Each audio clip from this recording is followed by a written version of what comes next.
Bonjour les enfants, c'est papa. Bienvenue dans le deuxième podcast de la journée les enfants, bienvenue à la clinique. Les enfants, je vais vous poser une question. À quoi ressemblerait le Cameroun sans Malox le Viber? À quoi ressemblerait notre show, notre environnement, notre chaleur humaine?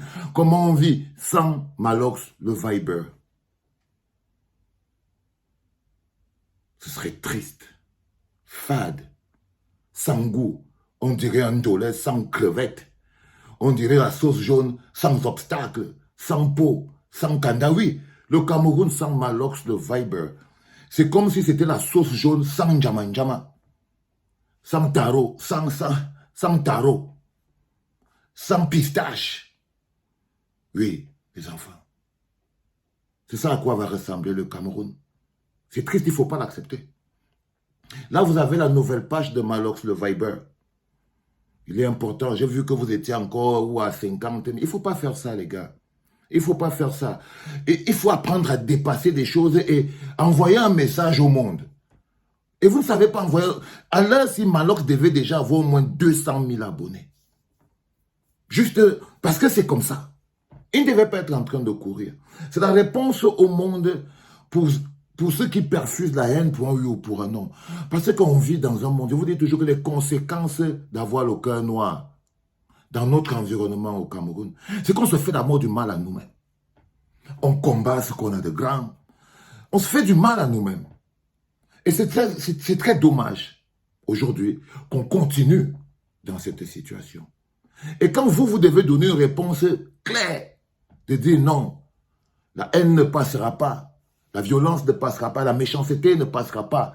Et comment répondre à ça? Comment répondre à ça? Comment répondre à que non? Nous, le peuple camerounais, nous, la jeunesse camerounaise, nous, les consommateurs de Ndolé, nous, les consommateurs de... Nous, les frères de... Nous, Malox, parce qu'on est tous Malox. Moi, je suis Malox, frère.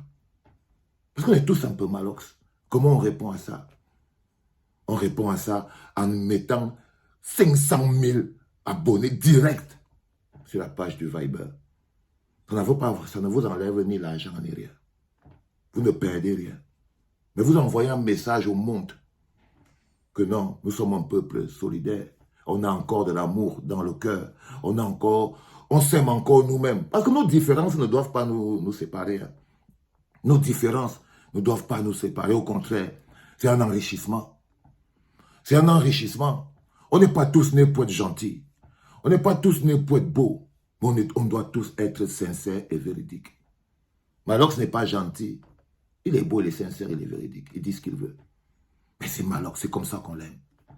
C'est comme ça qu'on l'aime. S'il n'était plus comme ça, il ne serait plus Malox. Il ne serait plus Malox, il serait amusant pour personne. On serait de nouveau dans un Ndolé qui a la peau d'une kanda, mais ce n'est pas le kanda. Ouais, un peu non. On dirait un Ndolé qui a les crevettes, mais c'est des crevettes en plastique. Parce qu'un Malox, c'est gentil, qui donne des gentillesses. C'est comme les crevettes en plastique. Non, un bon Malox, c'est quand il ouvre sa bouche, tu as l'impression qu'on a ouvert le WC. Ça donne le rythme. Ça donne le rythme. Donc c'est très important, les enfants. On va pas tergiverser là-dessus. Il faut remettre le Viber dans le circuit. Le circuit est vide sans Malox. Ok? Il faut remettre le Viber dans le circuit. C'est mieux comme ça. C'est bon quand ça rythme et que ça met tout le monde dans le feeling. Là, j'étais sur Malox, le Viber. Je vais m'arrêter encore un moment sur toi, Tingue, mon bon petit. J'ai vu ta vidéo. Là où tu dis encore que les gens sont méchants, ils attendaient seulement un moment pour te saboter et ils ont profité. En fait, ce n'était pas de ta faute, toi tu avais déjà faroté. Je vais te faire une petite formation. S'excuser dans la vie, on appelle ça quoi? C'est la marque des grandes personnes. C'est la marque de l'humilité, c'est le privilège des rois. Tu n'es pas du tout humble, fiston. Ce n'est même pas ce qui se passe dans ta voiture que j'interpelle de manière fondamentale chez toi. Je t'interpelle pour que tu apprennes l'humilité. Si tu veux devenir grand. Et la première marque de l'humilité, c'est de savoir s'excuser. Qu'on soit impliqué directement ou qu'on soit impliqué indirectement, lorsqu'il y a une situation désobligeante et désagravante et que notre personne a été impliquée, la première chose qu'on doit faire, c'est de s'excuser. Ce n'est pas de dire que, oh, l'histoire là s'est passée il y a 7 mois, c'est mon ami, il voulait me nuire, après il a mis ça, ce truc, et comme les gens me détestent, ils me cherchent tellement, les gens, toi là, si je te donne la moitié des gens qui sont sur le dos de Valsero, tu ne peux pas tenir. Quels gens te détestent, fiston?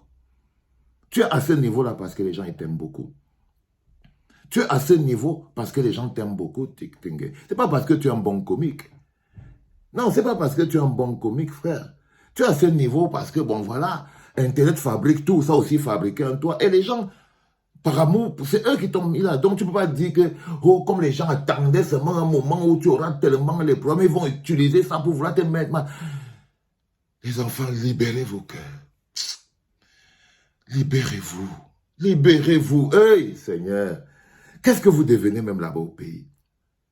Parce que c'est très important que tu comprennes que la première marque de l'humilité, c'est de s'excuser. Pas seulement chez le papa, dont ton image a été utilisée pour humilier la condition, mais chez des millions de fans qui ont vu ça et qui ont été choqués. Tu commences par là. Tu commences par là. Tu commences par t'excuser. Tu dis que tu n'as aucune excuse, ça ne doit pas se passer comme ça.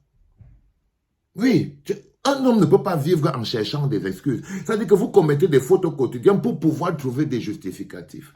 Tu ne peux pas vivre en cherchant des excuses en permanence. C'est important que vous compreniez, les jeunes frères, ce que j'essaie de vous expliquer dans l'école de la vie. Ce que j'essaie de vous expliquer dans l'école de la vie. Quand vous avez traversé les barrières comme les miens, comme moi, comme ça, quand vous avez vécu la vie qu'un gars comme moi, j'ai pu vivre, il y a plein de choses que je peux vous apprendre par rapport à la vie en elle-même. Quand tu réussis à atteindre 48 ans, regardez un peu les rappeurs de mon époque, qui est encore sur le circuit. Non. Parce qu'il y a, pour rester, il faut être sincère. Il faut être pour les gens. Il faut que fondamentalement, tu aies mis ton art au service des gens. Pas au service de plaire aux gens. Moi, parfois, je dis mes choses. Les gens, ils veulent que je dise des choses qui leur plaisent. Mais c'est que j'ai mis mon service, ma vie au service des gens. Donc, je ne dis jamais aux gens ce qu'ils veulent que je leur... Je ne suis pas là pour leur plaire. Mais je ne suis pas là pour les blesser non plus. C'est très important à comprendre. Parce que si on suit tous le vent du n'importe quoi, on finit par se perdre. Alors, il faut que quelqu'un porte le fardeau de la sincérité. Que quelqu'un puisse être celui qui dit que, bon, les gars, on est tous d'accord, mais il faut bien que quelqu'un dise au bonhomme si la vérité. Vous avez déjà vécu cette situation-là? Où tout le monde dans son cœur est d'accord, mais personne ne veut dire, soit parce qu'il y a trop l'amour, soit parce qu'ils ont peur, soit parce que... Mais ils disent donc oui, mais il faut quand même que quelqu'un lui dise la vérité. Et je suis la personne là. Les conséquences sont rudes. Être la personne qui est là, qui va quand même dire, même ce que les gens ne veulent pas dire, je me suis retrouvé en prison avec ça. Le nombre de fois que je me suis retrouvé en cellule, bastonné à cause de ça. Le nombre de fois où vous-même, des gens pour qui je suis en train de prendre tous ces risques. Les gens, pour l'amour de qui, parce que ce n'est pas pour vous, c'est par amour pour vous. Ils sont là, ils me disent, viens lutter ici au pays. Ils insultaient mes parents. Il faut pouvoir supporter ça. Supporter que les gens pour qui tu te bats puissent insulter ton père, ta mère, ta femme, tes enfants. Dire que tu n'es même pas pour eux. Parce que, tu vois, c'est pas facile de se retrouver dans un pays étranger. Et que ton propre pays t'enlève ta nationalité, ton passeport et tout, simplement pour que tu fermes ta gueule, pour que tu arrêtes de dire qu'il n'y a pas l'eau là-bas, il n'y a pas le courant là-bas, j'aime les gens qui sont là-bas, vous qui les voulez, ce n'est pas bien. Être la bouche de celui qu'il faut quand même que quelqu'un leur dise la vérité, c'est un prix très compliqué. Donc, à un moment donné, il faut apprendre à assumer les rôles que vous vous donnez. Et toi, le petit Tik-Tengue, tu as le rôle de quelqu'un qui est on dit que tu es une figure publique. Tu dois mettre en avant l'humilité, la grandeur, le pardon, savoir t'excuser. Et j'ai vu ta vidéo, tu ne t'es pas excusé. Il y avait encore l'arrogance. Je ne vais pas poster ça ici parce que je veux que tu comprennes. Hein, mon bon petit. Allez les enfants, opération 500 000 chez Malox le Viber avant la fin de la semaine pour que le game reste le game. Pour que le game reste le game. Oh yo yo, ça va toi? Pour que le game reste le game. Il a eu mal. C'était papa les enfants.